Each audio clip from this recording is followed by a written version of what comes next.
எத்தனை பேர் சந்தோஷமா இருக்கிறீங்க? சந்தோஷமா இருக்கிறவங்க கைகளை உயர்த்தி ஒரு அல்லேலூயா சொல்லுங்க பார்க்கலாம். இந்த வார்த்தையை கேட்கிறவர்களா மட்டுமே இருக்கக்கூடாது, அந்த வார்த்தையை அனுபவிக்கிறவர்களா இருக்கும். அந்த வார்த்தை ஒரு 4 காரியங்களை நான் பேச போகிறேன். 4 காரியங்களும் என் வாழ்க்கையிலையும் அது ஆம் என்றும் ஆமேன் என்றும் நடக்கட்டும். ஹல்லேலூயா. சரி, அப்போ இயேசு கிறிஸ்துவுடைய சிலுவை மரணம் எனக்கு செய்ததான 4 காரியங்களிலே ஒன்று எழுதுகிறவர்களுக்காக சொல்லுகிறேன். என் மேல இருந்த தண்டனை தீர்ப்பை அகற்றி விட்டது. எல்லாரும் சொல்லுங்க பார்க்கலாம், சத்தமா சொல்லுங்க பார்க்கலாம். தண்டனை தீர்ப்பை அகற்றி விட்டது. உங்களுக்கு நான் புரிகிறது போல மெதுவாகவே பேசுகிறேன். நான் ரொம்ப நேரம்லாம் இனி நீட்ட போறதில்ல, சீக்கிரமா முடிக்கவும் போறேன். ஏன் தண்டனை தீர்ப்பை அகற்றி விட்டது என்பதை உங்களுக்கு சொல்லுகிறேன். அதுக்கு நான் ஒரு சம்பவத்தை பைபிளிலிருந்து உங்களுக்கு காட்டுகிறேன். சம்பவத்தை உங்களுக்கு சொல்கிறேன். சம்பவத்தை சொன்னாலே உங்க எல்லாருக்கும் தெரியும். அது லூக்கா 16வது அதிகாரத்தில் இருக்கிற, வாசிக்க வேண்டாம், நீங்க என்ன பார்த்தா போதும். லூக்கா 16வது அதிகாரம் 19வது வசனத்திலிருந்து அங்கே இருக்கிறது. ஐஸ்வர்யம் உள்ள ஒரு மனுஷன் இருந்தான். லாசரு என்று பெயர் கொண்ட ஒரு மனுஷனும் இருந்தான். இது கதையல்ல, சம்பவம். ஐஸ்வர்யவான் இந்த உலகத்தில் தன்னுடைய மனது மாம்சமும் விரும்புகிற போல வாழ்ந்தான் பாருங்க. வாழ்ந்து ஐஸ்வர்யவான் மரித்து அடக்கம் பண்ணப்பட்டான். லாசரு மரித்தான் என்று தான் இருக்கே தவிர லாசரு அடக்கம் பண்ணப்பட்டான் என்று பைபிளில் இல்லை. அந்த வசனத்தை ஒன்று வாசித்தரலாமா? இல்லை, லூக்கா 16வது அதிகாரத்தில் வாங்க பார்க்கலாம். லூக்கா சுவிசேஷம் 16வது அதிகாரத்தில் 20வது வசனத்திலிருந்து வாசிக்கலாம். லாசரு என்னும் பெயர் கொண்ட ஒரு தரித்திரனும் இருந்தான். அவன் பருக்கள் நிறைந்தவனாய் அந்த ஐஸ்வர்யவானுடைய வாசல் அருகே கிடந்து அவனுடைய மேஜையிலிருந்து விழும் துணிக்கைகளாலே தன் பசியை ஆற்ற ஆசையாக இருந்தான். நாய்கள் வந்து அவன் பருக்களை நக்கிற்று. பின்பு அந்த தரித்திரன் மரித்து தேவதூதரால் ஆபிரகாமுடைய மடியிலே கொண்டு போய் விடப்பட்டான். ஐஸ்வர்யவான் மரித்து அடக்கம் பண்ணப்பட்டான். பாதாளத்திலே அவன் வேதனைப்படுகிற போது தன் கண்களை ஏறெடுத்து தூரத்திலே ஆபிரகாமையும் அவன் மடியிலே லாசருவையும் கண்டான். அப்பொழுது அவன், தகப்பனாகி ஆபிரகாமே, நீர் எனக்கு இறங்கி லாசரு தன் விரலின் நுனியை தண்ணீரில் தோய்த்து என் நாவை குளிர பண்ணும்படி அவனை அனுப்ப வேண்டும். இந்த அக்கினி சுவாலையில் வேதனைப்படுகிறேனே என்று கூப்பிட்டான். அதற்கு ஆபிரகாம், மகனே, நீ பூமியிலே உயிரோடு இருக்கும் காலத்தில் உன் நன்மைகளை அனுபவித்தாய், லாசரும் அப்படியே தீமைகளை அனுபவித்தான். அதை நினைத்துக்கொள், இப்பொழுது அவன் தேற்றப்படுகிறான், நீயோ வேதனைப்படுகிறாய் என்றான். என்ன பாஸ்டர், குட் ஃப்ரைடே அன்னைக்கு பரலோக நரகத்தை பற்றி பேசிட்டு நிற்கிறீரு சொல்கிறேன். இந்த சம்பவம் எத்தனை பேருக்கு தெரியும்? கையை உயர்த்தி காட்டுங்க பார்க்கலாம். இந்த சம்பவம் தெரிஞ்சவங்க கையை உயர்த்தி காட்டுங்க. இந்த ஐஸ்வர்யவான் மரித்து அடக்கம் மரணத்துக்கு பிறகு உள்ள சம்பவமாக இருக்குது. லாசரும் மரித்தாயிற்று. லாசருவை தேவதூதர்கள் கூட்டிக் கொண்டு அங்கே ஆபிரகாமுக்கு மடியில் கொண்டு போய் விட்டாங்க. இந்த ஐஸ்வர்யவான் பாதாளத்தில் கிடக்கிறான். பாதாளத்தில் கிடந்து நீங்கள் ஒரு காரியத்தை புரிஞ்சுக்கிட்டணும். மரித்த பிறகு எல்லாம் ஞாபகம் உண்டுன்னா, மரித்த பிறகு பாதாளத்தில் கிடந்து கேட்குறான், ஆபிரகாமேன்னு கூப்பிடுறான். அப்போ மரித்த பிறகு அங்கே இருக்கிற ஆளை நமக்கு தெரியும். 2, மரித்த பிறகு கூப்பிடுறதுக்கு தொண்டை உண்டு. 3, மரித்த பிறகு என் நாவை நினைக்கணும்னு சொன்னான். மரித்த பிறகு நாக்கும் உண்டு. மரித்த பிறகு அவனுடைய விரல்னால சொன்னான். அப்போ மரித்த பிறகு விரலும் உண்டு. மரித்த பிறகு இந்த பூமியில் நாம் என்ன செய்தோம் என்கிறதை நினைக்கக்கூடிய நினைவுகளும் உண்டு. இப்போ ஒரு மனுஷன் மரித்து பாதாளத்துக்கு போயிட்டாருன்னு சொன்னான். இந்த உலகத்தில் அவர் செய்ததெல்லாம் அவருக்கு ஞாபகம் இருக்கும். சாய், கொஞ்சம் கூட நல்லா வாழ்ந்திருக்கலாம் இல்லையா, கொஞ்சம் கூட ஆண்டவர் அறிந்திருக்கலாம் இல்லையா, எனக்கு தந்த வாய்ப்புகளை பயன்படுத்தி இருக்கலாம்னு சொல்லி கண்டிப்பாக அவர் நினைவு. ஆகதான் ஆபிரகாம் சொல்றார், நினைத்துக்கொள் என்று சொல்லுகிறார். எல்லாம் நமக்கு தெரியும். அங்கே போய் இவர்தான் ஆபிரகாம், இவர்தான் மோசே, இவர்தான் எலியா என்றெல்லாம் நமக்கு காட்டி கொடுக்க வேண்டிய அவசியம் இல்லை. பார்த்தாலே தெரியும் இவர்தான் ஆபிரகாம் என்று தெரியும். இவர்தான் பரலோகத்தில் இருக்கிறது அந்த லாசரு என்று தெரியும். பரலோகத்தில் இருக்கிறது இவர்தான் ஈசாக் என்றது எல்லாம் அவர் நமக்கு பரலோகத்தில் இருக்கிறவர்களை நமக்கு தெரியும். ஆனால் நான் இப்போ என்ன சொல்ல வருகிறேன் என்றால், இவன் இந்த பாதாளத்தில் வேதனைப்படுகிறான். இந்த உலகத்தில் மனது மாம்சமும் விரும்பினது போல வாழ்ந்தவன், மனம் போன போக்கிலே வாழ்ந்தவன், தன்னுடைய விருப்பத்தை எல்லாம் நிறைவேற்றுவதற்கு வாழ்ந்தவன். இப்ப பாதாளத்தில் வேதனைப்பட்டு, ஐயோ வேதனைப்படுகிறேனே, அக்கினி ஜுவாலையில இருக்கிறேனே, எனக்கு தாகமா இருக்கிறேன், தாகமா இருக்கிறேன், தாகமா இருக்கிறேன், கொஞ்சம் தண்ணி தாங்காப்பா, தண்ணி தாங்காப்பா, தண்ணி தாங்காப்பா. அர்த்தம் என்னவென்றால், ஏன் ஆண்டவர் இந்த சம்பவத்தை நமக்கு அப்படி பேரை சொல்லி இங்கே எழுதி வைத்திருக்கிறார் என்றால், இந்த உலகத்தில் ஒரு மனுஷன் பாவியாக பிறக்கிறான். பாவத்திலே பிறக்கிற மனுஷன் பாவத்திலே வாழ்ந்து பாவத்திலே மரிப்பானே. ஆனால் அந்த மனுஷன் போகிறதான இடம் எங்க தெரியுமா? வேதனை உள்ள பாதாளம். ஒரு மனுஷன் மேல இருக்கிற ஆக்கனை தீர்ப்பு என்னவென்றால், தண்டனை தீர்ப்பு என்னவென்றால், பாதாளம் என்கிற தண்டனை தீர்ப்பு நம்ம மேல இருக்கிறது. ஆண்டவரை அறியாதவர்கள், ரட்சிக்கப்படாத ஒரு மனுஷன் மேல பாதாள வேதனை என்கிற தண்டனை இருக்கிறது. ஏன் இயேசு சிலுவையில் இவ்வளவு வேதனைப்பட்டார் என்று சொல்லதை விட நான் இப்படி சொல்லுகிறேன், இயேசு சிலுவையில் நரக வேதனைப்பட்டார். நான் பாதாளத்தில் போய் வேதனைப்படுகிறேனே என்று கத்தாமல் இருப்பதற்காக நான் பட வேண்டிய வேதனையை இயேசு சிலுவையில் பட்டதுனால, இப்ப இந்த இயேசுவை நான் விசுவாசிக்கிறதுனால என் மேல இருக்கிற தண்டனை அவர் மேல வந்து விடுகிறது. புரிகிறவர்கள் கையை உயர்த்தி அல்லேலூயா சொல்லுங்க பார்க்கலாம். ஹல்லேலூயா. ஆக என் மேல இருக்கிற தண்டனையை அகற்றும்படியாக இயேசு சிலுவையில வேதனைப்பட்டார். இப்ப இயேசுவை நான் சொந்த இரட்சகராக ஏற்றுக்கொண்டதுனால என் மேல இருந்த தண்டனை தீர்ப்பு அகற்றப்பட்டது. எத்தனை பேர் சொல்லுகிறீங்க, என் மேல இப்ப தண்டனை தீர்ப்பு இல்லை, என் மேல இருக்கிற தீர்ப்பு அகற்றப்பட்டது, இன்றைக்கு நான் மரித்தால் பாதாளத்துக்கு போக மாட்டேன், என் இயேசுவோடு கூட பரலோக ராஜ்யத்தில் இருப்பேன் என்கிற நம்பிக்கை உள்ளவர்கள் கையை தட்டி வரு அல்லேலூயான்னு சொல்லுங்க பார்க்கலாம். கரங்களை தட்டி ஹல்லேலூயா. ரெண்டாவது, பாதாளத்தில் ஒரு மனுஷன் போனா அங்கே போய் கேட்பான், தண்ணி தண்ணி தாங்கப்பா, தண்ணி தாங்கப்பா. நான் பாதாளத்தில் போய் தண்ணி கேட்க கூடாதுன்னு சொல்லிதான் இயேசு பரலோ அங்கே சிலுவையிலேயே தாகம் தாகம் என்றீ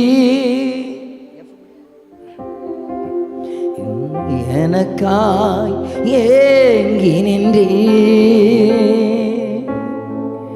தாகம் தாகம் என்றே எனக்காய் ஏங்கி நின்றே, பாவங்கள் சுமந்தியே பரிகார பலியானே, எங்கள் பாவங்கள் பரிகார.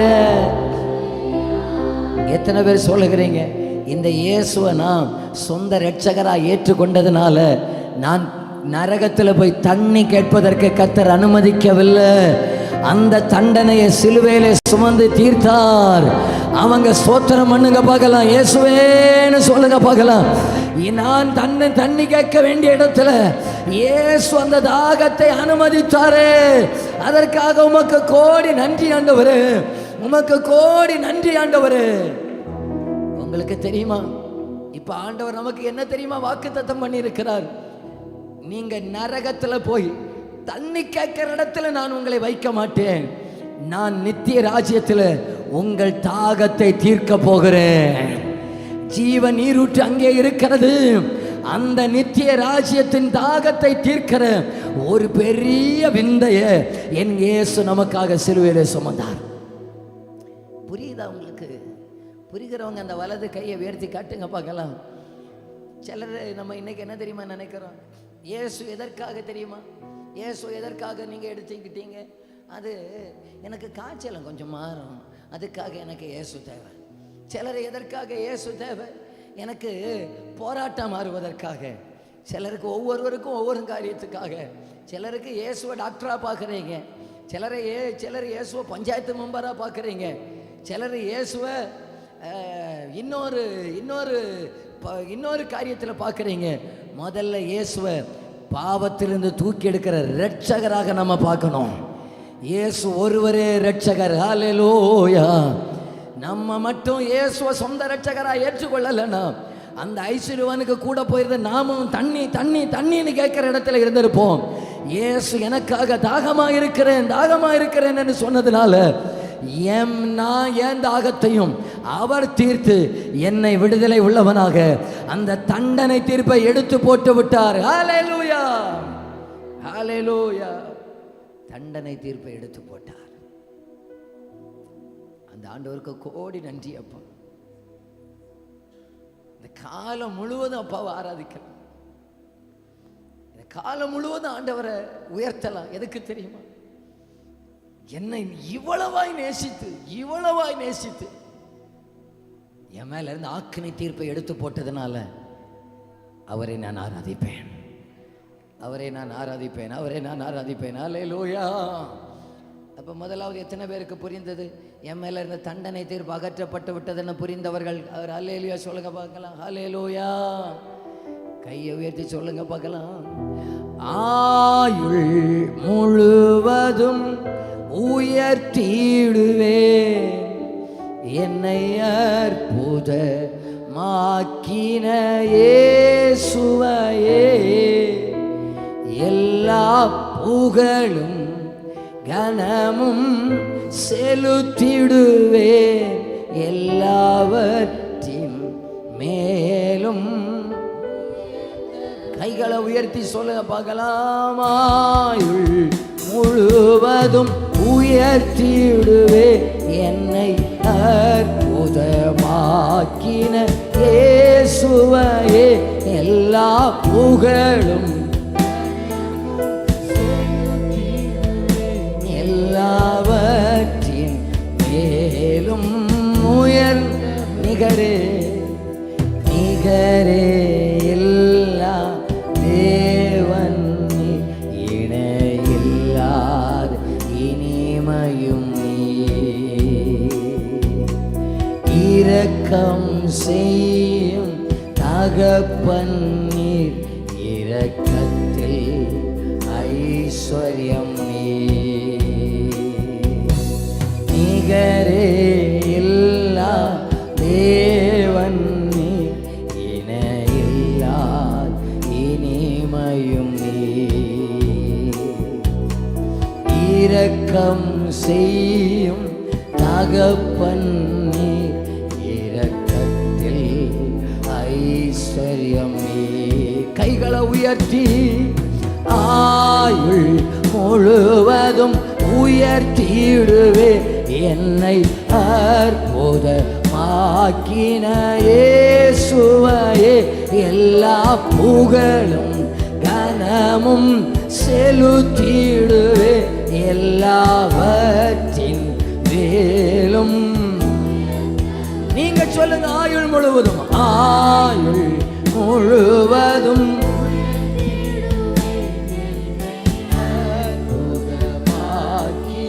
இயேசுவையே. எல்லா புகழும் செலுத்திடுவேன் எல்லாவற்றின் மேலும் உயர்ந்தவரே.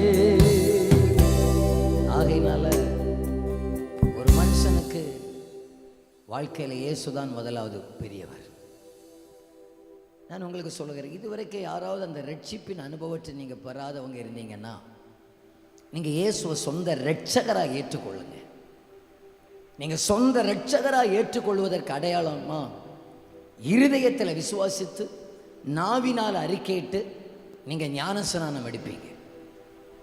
உங்கள் கண்ணுக்கு முன்னால் 13 வயசு பிள்ளை, உங்களுக்கு பெற்றோர்களே 13 வயசில் உங்கள் பிள்ளை இருந்துச்சுன்னா அந்த பிள்ளைக்கு இந்த உலகத்தில் நீயும் பாவத்தோடு நீ பிறக்கிறாய், உன் மேல இருக்கிற ஒரு தண்டனை தீர்ப்பு, இந்த தண்டனை தீர்ப்பை இயேசு எடுத்து போட்டார். நீ அந்த இயேசுவை விசுவாசிப்பதற்கு அடையாளமாக நீ ஞானஸ்நானம் பெறணும்னு சொல்லி பெற்றோர் சொல்லி கொடுக்கணும். 13 வயதானால் அந்த பிள்ளைக்கு ஞானஸ்நானம் கொடுக்கலாம். அந்த பிள்ளைக்கு தான் பாவி என்கிற உணர்வு வரும். நீங்க அந்த இடத்துல கோட்டை விடவே கூடாது. அது சரியான வயது. அது கண்டிப்பாக உன் மேல இருக்கிற ஒரு தண்டனை நீ அகற்றப்படணும்னா நீ ஏசப்பா பக்கத்தில் வந்து தான் ஆகணும். இல்லைன்னு இந்த சம்பவத்தை சொல்லி ஐஸ்வர்யவான் பாதாளத்துக்கு போனது போல மரித்த பிறகு நீ நரகத்துக்கு போயிடுவாப்பா. கர்த்தர் எனக்கு தந்த பிள்ளை அது பரலோகத்தில் தான் இருக்கணும். நீ ரட்சகரை நீ அறிந்திருக்கணப்பா. உனக்கு நல்ல கல்வியை நான் கொடுக்கிறேன், உனக்கு வேண்டிய எல்லாவற்றையும் நான் கொடுக்கிறேன். இதை எல்லாவற்றையும் விட அத்தியாவசியமானது உனக்கு இயேசு ரொம்ப முக்கியம். உன் வாழ்க்கைக்கு இயேசு ரொம்ப முக்கியம் என்பதை ஒரு பெற்றோர் 13 வயதான ஒரு பிள்ளைக்கு இதை கண்டிப்பாக நீங்கள் போதித்துக் கொடுங்கள். கண்டிப்பாக நீங்கள் அறிவியுங்கள். நம்ம மேல இருக்கிற தண்டனை தீர்ப்பை அகற்றுவதற்காக இயேசு சிலுவையில் அடிக்கப்பட்டார். ஒரு அல்லேலூயா சொல்லுவோம். 2, மகா பரிசுத்த ஸ்தலத்தின் மகிமை உண்டாவதற்கு காரணமாகிவிட்டது சிலுவை மரணம். எல்லாரும் என்ன கவனிங்க. பழைய ஏற்பாட்டில் ஒரு தேவாலயம் இருந்தது பாருங்க. தேவாலயத்தில் முக்கியமான 3 பார்ட். நான் இடையில அதை உங்களுக்கு டிஸ்பிளேல போட்டு காமிச்சேன். இப்போ எல்லாரும் என்ன பாருங்க, நம்ம சர்ச்சையை நம்ம வச்சு நான் உங்களுக்கு காட்டுறேன். அந்த டோருக்கு வெளியே இருக்கிற இடம், நீங்கள் எல்லாம் இந்த இதெல்லாம் பண்ணியிருக்கிறீங்களா, அந்த டோருக்கு வெளியே இருக்கிற இடம் பிரகாரம் என்று வைத்துக் கொள்ளுங்கள். டோருக்கு வெளியே இருக்கிற இடம் என்ன? நீங்கள் இந்த உட்கார்ந்து இருக்கிற இடம் பரிசுத்த ஸ்தலம் என்று வைத்துக் கொள்ளுங்கள். அதுக்கு மேலே மகா பரிசுத்த ஸ்தலம். சொல்லுங்க பார்க்கலாம். 1 பிரகாரம், 2 பரிசுத்த ஸ்தலம், 3 ஒரு வாட்டி கூட சொல்லுங்க இப்போ சத்தமா. பிரகாரம், பரிசுத்த ஸ்தலம், மகா பரிசுத்த ஸ்தலம். இந்த பரிசுத்த ஸ்தலத்தையும் இந்த மகா பரிசுத்த ஸ்தலத்தையும் பிரிக்கக்கூடியது என்னவென்றால் திரைச்சீலை. என்னது? திரைச்சீலை. திரைச்சீலை தான் 2ஐயும் பிரிக்கக்கூடிய. வருஷத்தில் ஒரு வாட்டி தான் பிரதான ஆசாரியன் இந்த திரைச்சீலைக்கு உள்ளாக அவர் வரணும். அவர் வரும்போது எப்படி தெரியுமா வருவார்? இடுப்பில் பிளாக் பெல்ட் இன்னைக்கு கட்டுறாங்க இல்லையா, அதுக்கு காரணம் அதாக்கம். இடுப்பில் இந்த பெல்ட்டை கட்டிக்கிட்டு கயரை கட்டி வெளியே பிரகாரத்தில் இருக்கிற ஆளுக்கு கையில் விட்டுருவாங்க. ஒருவேளை உள்ள வர்றவர் சரியில்லாமல் உள்ள வர்றாருன்னு வச்சுக்கோமே, உள்ள வந்த உடனே முதல்ல ஒரு விக்கெட் உண்டாகும். இந்த பாருங்க, பார்த்தீங்களா அண்ணா ஒருத்தர் நிற்கிறார் பார்த்தீங்களா, ஒரு ஐயா ஒருத்தர் நிற்கிறார் இல்லையா. இந்த இடம்தான் பரிசுத்த ஸ்தலம். அந்த திரைச்சீலை இருக்கு பார்த்தீங்களா, அதுக்கு உள்ள இருக்கிற இடம் மகா பரிசுத்த ஸ்தலம். இந்த திரைச்சீலைக்கு வெளியே தான் குத்து விளக்கு, மேஜை, சமூக தப்பங்கள் இதெல்லாம் இருக்கும். இந்த இடத்துல அந்த திரைச்சீலைக்கு உள்ள தேவனுடைய மகிமை, தேவனுடைய பிரசன்னம், தேவனுடைய உடன்படிக்கை பெட்டி இதெல்லாம் இந்த மகா பரிசுத்த ஸ்தலத்தில் இருக்கும். வருஷத்தில் ஒரு வாட்டி உள்ள ஒரு மனுஷன் வருவான். உள்ள வர்றதான நேரத்தில் முதல்ல தனக்காக பலியிடணும், 2வது ஜனத்துக்காக பலியிடணும். அப்படிப்பட்ட ஒரு சிஸ்டம் தான் பழைய ஏற்பாட்டில் இருந்தது.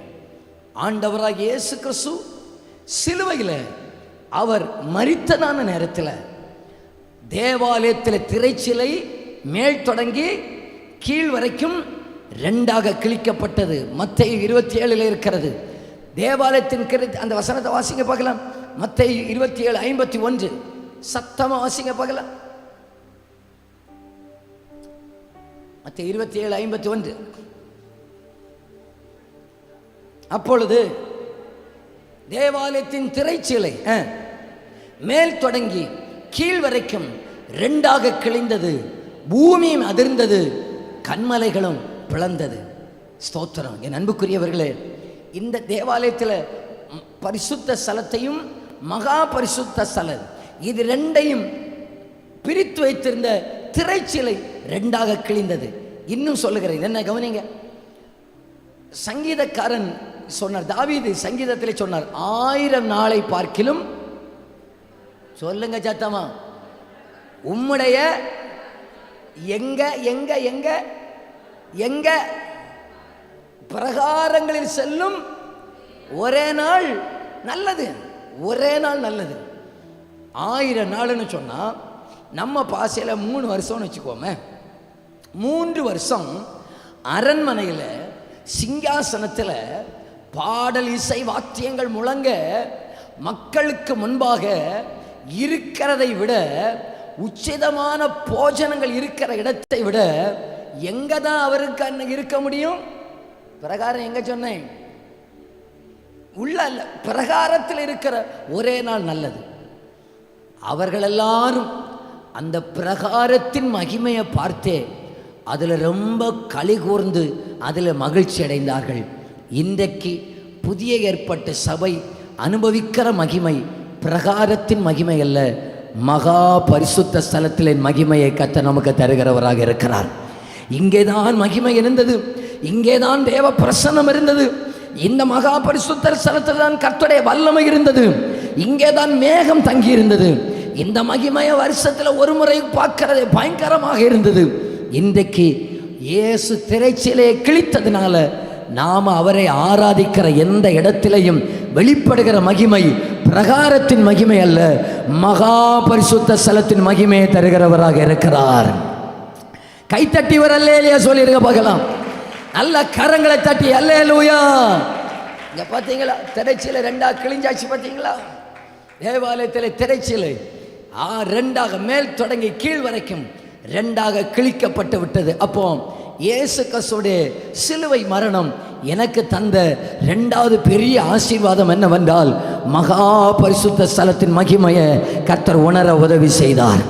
நீங்க இதுவரைக்கும் அந்த பிரசன்னத்தை உணராதவர்களாக இருந்தால் ஆண்டவரத்தில் கேட்கணும், ஆண்டவரே உம்முடைய பாடு மரணத்தை நினைவு கூறுகிறேன். இந்த கால வேளையில் இந்த மகிமையை கர்த்தர் எங்க மேல வைப்பீராக, இந்த மகிமையை எங்க குடும்பத்தின் மேல வைப்பீராக, எங்கள் சபையின் மேல வைப்பீராக. இந்த மகிமைக்கு முன்பாக பர்வதங்கள் கூட மெழுகு போல உருகி போய்விடும். இந்த மகிமைக்கு முன்பாக நம்முடைய பிரச்சனைகள் எம்மாத்திரம், இந்த மகிமைக்கு முன்பாக நம்முடைய வியாதிகள் எம்மாத்திரம், இந்த மகிமைக்கு முன்பாக நம்முடைய வேதனைகள் எம்மாத்திரம். அவ்வளவு பெரிய மகிமையை புதிய ஏற்பாட்டு சபைக்கு கர்த்தர் கொடுத்திருக்கிறார். ஹல்லேலூயா, ஹல்லேலூயா, ஹல்லேலூயா. வலது கையை உயர்த்தி சொல்லுங்க பார்க்கலாம். பிரசன்னம், தேவ பிரசன்னம் என் வாழ்வில் எல்லாம் செய்யும். பிரசன்னம், தேவ முடியாததை. எல்லாரும் 2 கைகளை உயர்த்தி சொல்லுங்க. பிரசன்னம், தேவ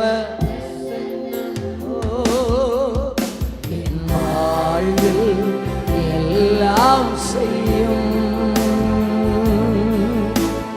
பிரசன்னம், தேவ பிரசன்னம் முடியாததை.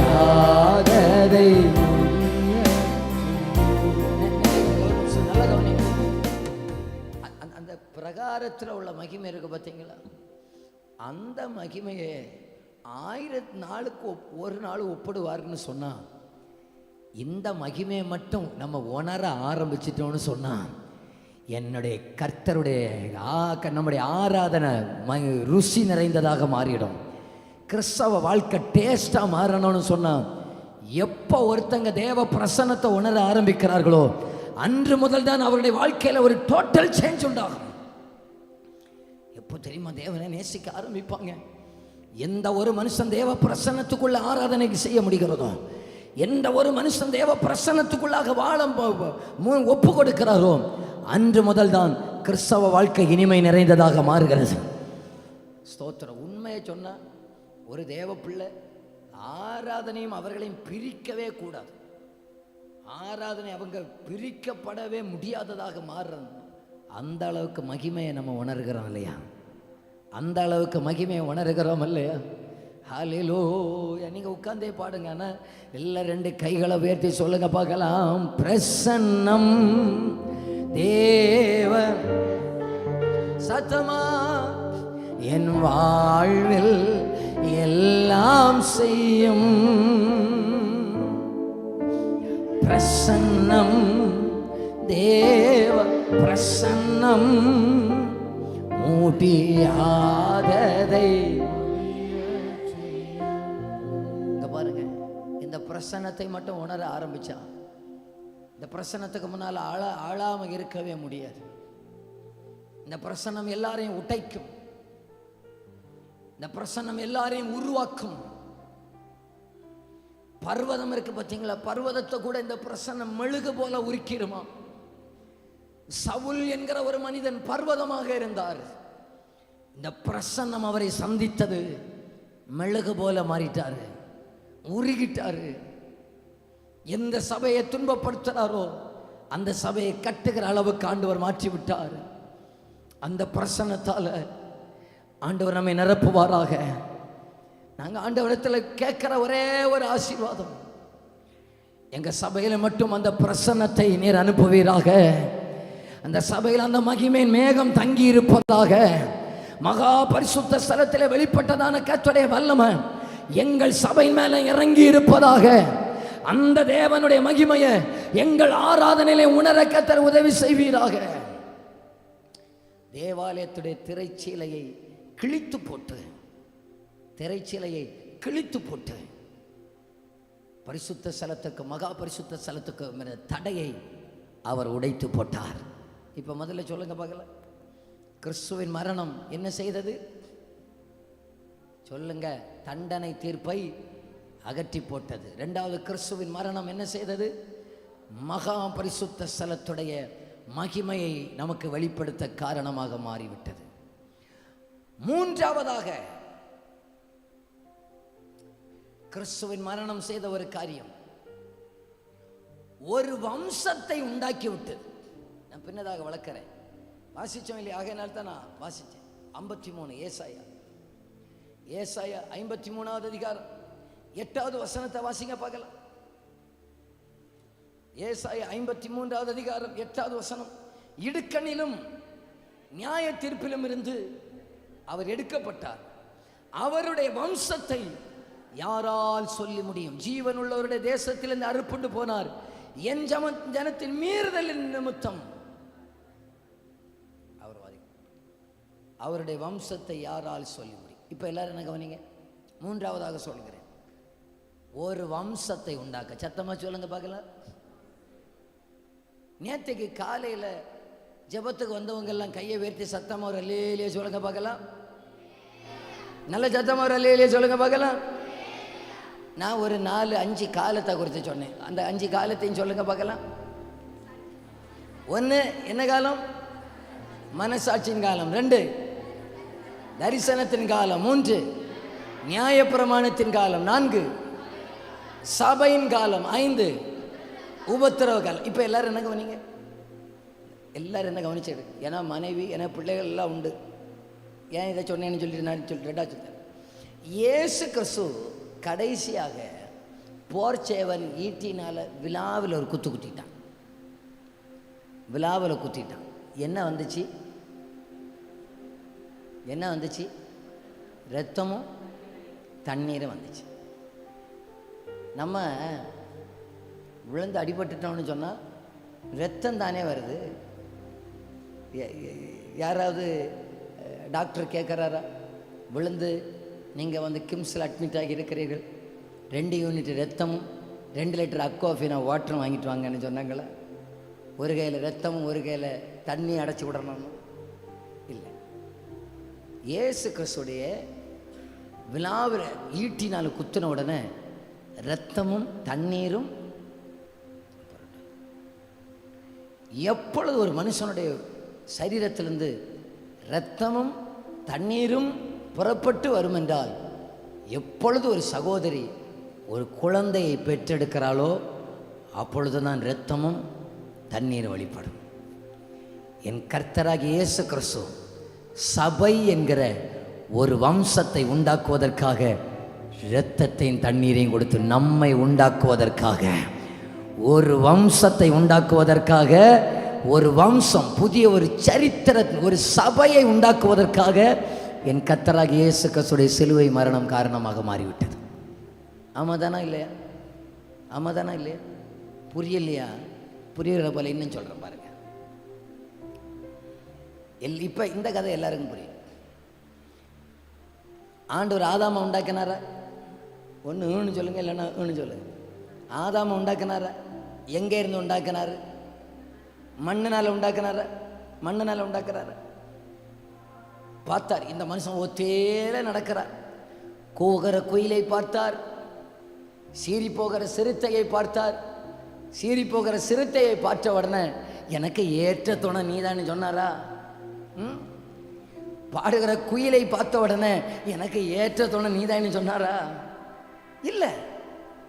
புள்ளி மானை பார்த்த உடனே நீ கொள்ளலாம், கொஞ்சம் புள்ளி எல்லாம் உண்டு, எனக்கு ஏற்ற துணை நீதான்னு சொன்னாரா? இல்லை. இது ஒன்றும் தனக்கு ஏற்றதாக தோணாததுனால ஆண்டவர் பார்த்தார், இவனுக்கு ஏற்ற ஒரு துணையை உண்டாக்கணும்னு சொல்லிக்கிட்டு என்ன குளோரோஃபார்ம் கொடுத்தாருன்னு தெரியாது, கடத்திட்டார். எங்கே இருந்து எலும்பு எடுத்தாரு? எங்கே இருந்து எலும்பு எடுத்தாரு?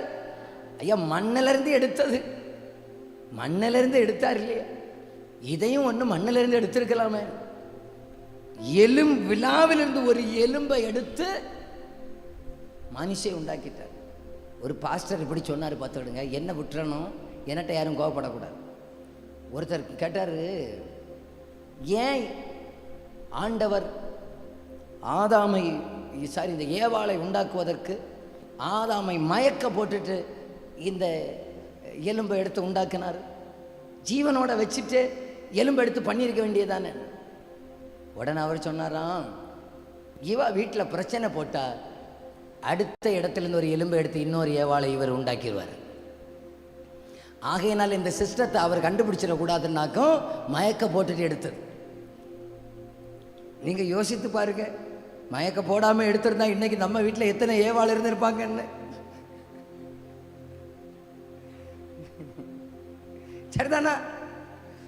இப்போ நீங்க எல்லாம் சொல்றீங்க நல்ல வேலை தப்புன்னு. ஆனா இப்போ நான் நம்ம பாசையில சொல்றேன், நம்ம பிரசங்க ஸ்டைல உங்களுக்கு சொல்றேன். ஆதாம் என்கிற மணவாளனுக்கு விழாவிலிருந்து ஒரு எலும்பை எடுத்து ஏவாள் என்கிற மணவாட்டியை உண்டாக்கினார் இல்லையா? சபை ஆண்டவருடைய மணவாட்டி. சபை என்கிற மணவாட்டியை விழாவிலே குத்தப்பட்டவராக இயேசு உண்டாக்குவதற்காக இயேசுடைய சிலுவை மரணம் அடுத்ததாக சபை என்கிற மணவாட்டியை உண்டாக்கி விட்டது. சரிதானா? அங்க விழாவிலிருந்து எலும்பு, இங்க விழாவிலிருந்து வடிந்த இரத்தம். ஒரு வம்சத்தை உண்டாக்குவதற்காக இயேசு கிறிஸ்து வரைக்கும் நியாயப்பிரமாணம் ரோமரில் இருக்கிறது. கிறிஸ்து நியாயப்பிரமாணத்தின் முடிவாக இருக்கிறார். இன்றைக்கு நாம் இருக்கிறது விசுவாச பிரமாணத்துக்குள்ளாக இருக்கிறோம். இன்றைக்கு நாம் இருக்கிறது கிருபையின் காலத்துக்குள்ளாக இருக்கிறோம். இன்றைக்கு நாம் இருக்கிறது சபையின் காலத்தில் இருக்கிறோம். இன்றைக்கு நம்ம பரிசுத்த ஆவியானவரின் காலத்தில் இருக்கிறோம். புதிய ஒரு காலத்துக்குள்ளே நம்மை கொண்டு வந்து நிறுத்தினது இயேசு கிறிஸ்துவின் சிலுவை மரணம். புரியுதுன்னு சொல்கிறவங்க மட்டும் கையை உயர்த்தி வர அல்லேலூயா சொல்லிருங்க பார்க்கலாம். இன்னும் சத்தமா அல்லேலூயா. நல்ல அப்பாவுக்கு ஒரு கை தட்டு கொடுத்துருங்க பார்க்கலாம். இயேசுடைய சிலுவை மரணம் இன்னொரு வம்சத்தை உண்டாக்கிவிட்டது. இன்னொரு வம்சத்தை உண்டாக்கிவிட்டது. அப்போ எத்தனை காரியம் சொல்லியிருக்கிறேன்? நான்காவதாக ஒரு காரியத்தை சொல்லி முடிக்கிறேன். கலாத்தியர் 3வது அதிகாரம் 13வது வசனம். கலாத்தியர் 3வது அதிகாரம் 13வது வசனம் வாசிப்போம். மரத்திலே தூக்கப்பட்ட எவனும் சபிக்கப்பட்டவன் என்று எழுதியிருக்கிற படி கிறிஸ்து நமக்காக சாபமாகி நியாய பிரமாணத்தின் சாபத்திற்கு நம்மை நீங்களாக்கி மீட்டு கொண்டார். நல்ல கவனிங்க. அடுத்ததா கடைசி இதை மட்டும் சொல்லி முடிச்சிடுறேன். என் கர்த்தராகிய இயேசு கிறிஸ்துவின் சிலுவை மரணம் சாபத்தை நம்முடைய மேலிருந்து எடுத்து போடுவதற்கு கிறிஸ்துவுடைய சிலுவை மரணம் போதுமானதாக இருந்ததா? ஒருத்தர் கேட்டார், இயேசு கிறிஸ்து நீங்க இவ்வளவாய் பிரசங்கம் பண்ணுவதற்கு காரணம் என்ன? எல்லா மதத்திலையும் பாவத்துக்கு மன்னிப்பு இருக்கு. எல்லா மதத்துக்கும் ஒவ்வொரு காரியம் இருக்கு. சிலர் பாவ மன்னிப்புக்காக மெக்காவுக்கு போறதுனால பாவ மன்னிப்பு கிடைக்கணும்னு சொல்றாங்க. அது அவர்களுடைய நம்பிக்கை. ஒரு இடத்துல போய் குளிச்சா போதும் பாவ மன்னிப்பு கிடைக்கணும்னு சொல்றாங்க. அது அவர்களுடைய நம்பிக்கை. இதெல்லாம் இருக்கும்போது இயேசு உங்க பாவத்தை மன்னிப்பாருன்னு இன்னொன்னு நீங்க சொல்லுவதற்கு காரணம் என்ன? நான் சொல்லட்டுமா? ஏன் இயேசு நம்முடைய பாவத்தை மன்னிப்பதற்கு இயேசு தான் காரணம்னு சொல்றேன்னா, ஏற்கனவே இயேசு கிறிஸ்து சிலுவையில் ஜீவனை கொடுத்து அவர் காசு அதற்குரிய அதை பெய்டு பண்ணிட்டார். பெய்டு ஆகையினால இயேசுவில் மட்டும்தான் என் பாவத்துக்கு மன்னிப்பு கிடைக்கும் என்கிற நிச்சயத்தை கர்த்தர் நமக்கு தருகிறவராக இருக்கிறார். புரியுதா உங்களுக்கு? அந்த அந்த அந்த நம்பிக்கை, அந்த நம்பிக்கை. இப்போ நீங்க ஒரு இடத்துல 10 லட்சம் ரூபாய்க்கு நகையை அடகு வைத்திருக்கிறீர்கள். உங்களுக்கு அந்த அடகு வைத்திருக்கிற நகையை உங்களுக்கு சொந்தமா மீட்ல முடியவில்லை. அவ்வளவு தரித்திரத்தில் இருக்கிற அவங்க சொல்றாங்க, இல்லை ஏலம் போட போகிறோம் அவ்வளவுதான் சொல்லி அவ்வளவு நெருக்குகிறதான நேரத்தில் எந்த நிபந்தனையும் இல்லாமல் என்னை நம்புங்கள், நான் உங்களுக்காக பெய்டு நான் கொடுத்து விட்டேன், நீங்க போய் எடுத்துக்கொள்ளுங்கள் என்று சொன்னா எப்படி இருக்கு? அதுதான் இயேசுவால் மட்டும்தான் பாவ மன்னிப்புடைய நிச்சயத்தை கொடுக்க முடியும். எல்லாராலையும் கொடுக்க முடியாது. நீங்க என்னன்னாலும் நீங்க பாவ மன்னிப்புக்காக செய்யலாம். இயேசு கிறிஸ்து பாவ மன்னிப்புக்குரிய நிச்சயத்தை நமக்கு தருகிறவராக இருக்கிறார். கூடவே நம்ம மேல இருக்கிற தண்டனை தீர்ப்பை, சாபத்தை எடுத்து போடுகிறவராக இருக்கிறார். நம்ம எல்லாரும் ஒரு 5 நிமிடம் ஜெபிக்க போகிறோம். இயேசு கிறிஸ்து என் மேல இருக்கிற தண்டனையை எடுத்து போடுகிறவர். எத்தனை பேர் சொல்லுகிறீங்க, என் தண்டனையை இயேசு மாற்ற அவர் நல்லவராக இருக்கிறார்? ஸ்தோத்திரம். என் அன்பு சகோதர சகோதரிகளே, ஐயாமார்களே, அம்மாமார்களே, உங்க குடும்பம் ஒருவேளை சாபத்துக்கு அடிமையாக இருக்கலாம், கட்டப்பட்ட நிலைமையில் இருக்கலாம். நம்ம மேல இருக்கிற சாபத்தை இயேசு சிலுவையில் எடுத்து போட்டார். சாபத்தின் தண்டனை அவர் மேல வந்தது. அந்த சாபத்தை வேற யாராலும் விலைக்கிறேன் கொடுக்க முடியாது. ஒரு 5 நிமிடம் கேட்க போகிறேன். ஆண்டவரே, என் வீட்டின் மேல இருக்கிறதான சாபத்தை கர்த்தர் எடுத்து போடுவீராக. அந்த சாபத்தின் வல்லமைகளை எடுத்து போடுவீராக. எங்க சிரசு மேல இருக்கிற அந்த சாபத்தை நீர் எடுத்து போடுவீராக. அந்த சாபத்தின் வல்லமை கர்த்தர் முறித்து போடுவீராக. எல்லாரும் ஜெபிக்கலாமா? ஸ்தோத்திரம். 4 காரியங்களை சொல்லியிருக்கிறேன். சிலுவையின் மரணம் என் மேல இருக்கிற தண்டனை தீர்ப்பை எடுத்து விடுகிறது. சிலுவையின் மரணம் மகா பரிசுத்த ஸ்தலத்தின் மகிமை எனக்கு கொண்டு வந்தது. சிலுவையின் மரணம் அடுத்த ஒரு வம்சத்தை உருவாக்கினது. இந்த சிலுவையின் மரணம் என் மேல இருக்கிற சாபத்தை எடுத்து போட்டது. சிலுவையிலே இயேசு அவர் இவை எல்லாவற்றையும் முன் கண்டுதான் நமக்காக ஜீவனை கொடுத்தார். இந்த சிலுவை மரணத்தை நினைவு கூறுகிற இந்த நாளில் அவருடைய உயிர் தெழுந்த வல்லமை, அந்த உன்னத வல்லமை, அவருடைய இரத்தத்தின் வல்லமையினால அவர் நம்மை நிரப்பி நடத்துவாராக. எல்லாரும் அப்படி எழுந்து நிற்கலாமா?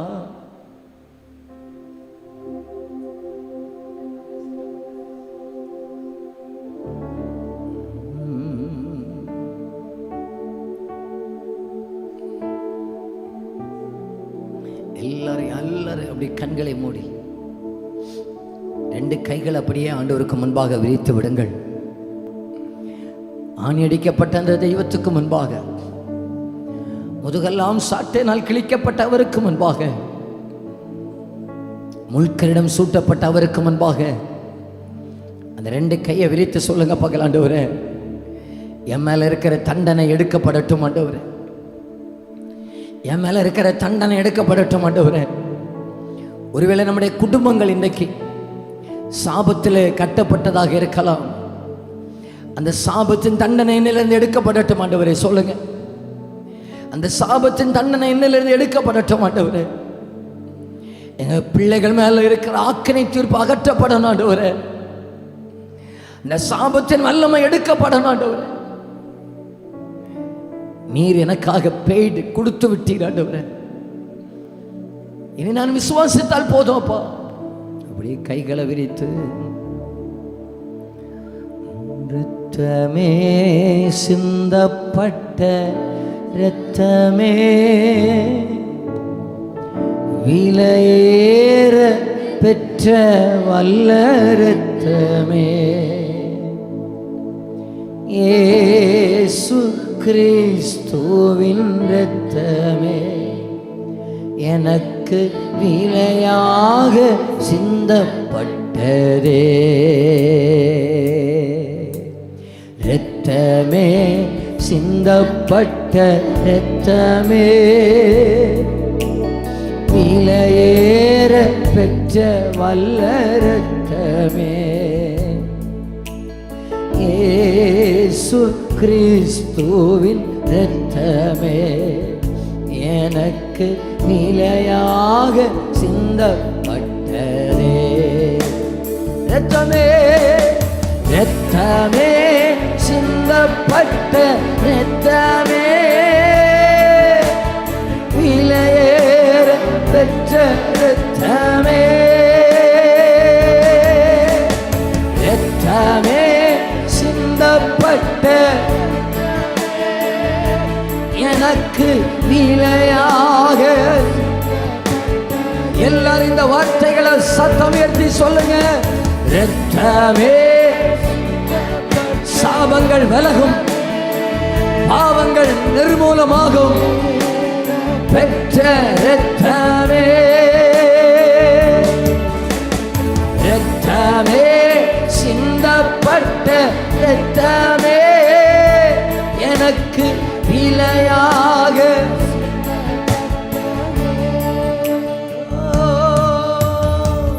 பாவங்கள் யாவையும் கழுவி என்னை பரிசுத்தமாக்கின வல்ல இரத்தமே, பாவங்கள் யாவையும் கழுவி என்னை பரிசுத்தமாக்கின வல்ல இரத்தமே, சுத்த மனசாட்சியை எனக்கு தந்து, சுத்த மனசாட்சியை எனக்கு தந்து, சுத்திகரித்த பரிசுத்த இரத்தமே, சுத்திகரித்த பரிசுத்த. கரங்களை உயர்த்தி, இரத்தமே சிந்தப்பட்ட விலையேற இயேசுவே இரத்தமே. அப்படியே ஜெபமா கேளுங்க. அந்த இரத்தத்தின் வல்லமை எங்க வீடுகளில் இறங்கி வரட்டும்ப்பா. எங்க சாபங்களை எடுக்கட்டும். இரத்தமே, இயேசுவின் இரத்தத்தினால சகல துரைத்தனங்களும் அதிகாரங்களும் சாபங்களும் இயேசுவின் நாமத்தினால நிர்மூலமாக்கப்படுவதாக. இரத்தமே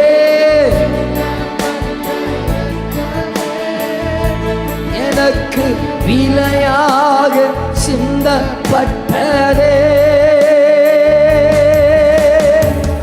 நித்திய மீட்பை எனக்கு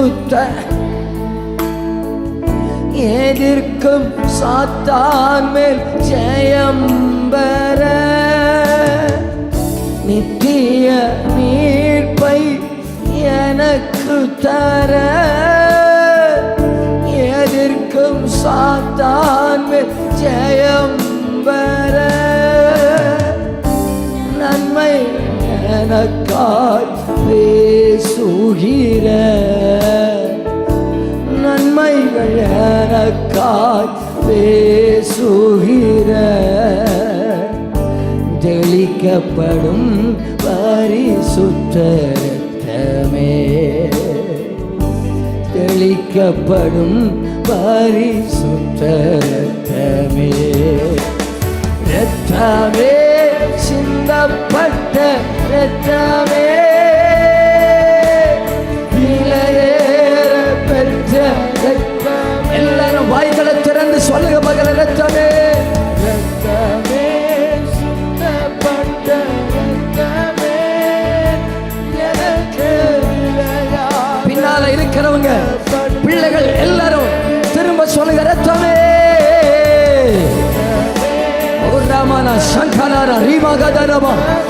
குடும்பங்கள் மேல, தலைமுறைகள் மேல இயேசுவின் இரத்தத்தின் வல்லமை இறங்கட்டும் ஆண்டவரே. சகல அந்தகாரங்கள் இப்போது இயேசுவின் நாமத்தில் சாபங்கள் விலகட்டும். குடும்பத்தில் இருக்கிற சாபங்கள் இயேசுவின் நாமத்தில் விலகட்டுமே. இரத்தமே இரத்தமே, பிசாசின் கட்டுகள் உடையட்டும், இருளின் வல்லமைகள் உடையட்டும். அசுத்தாவிகள் இயேசுவின் நாமத்தில் வெளியேறி போவதாக. சகல அசுத்தாவிகள் இயேசுவின் இரத்தத்தினால இப்பொழுது வெளியேறி போகும்படியாய் கட்டளையிடுகிறோம்.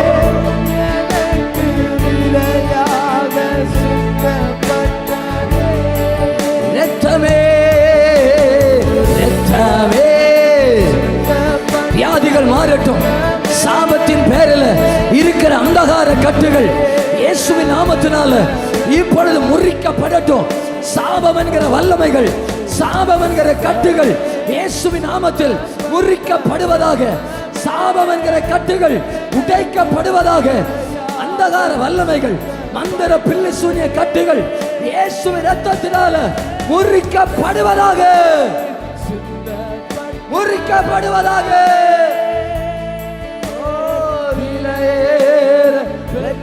இரத்தமே இரத்தமே,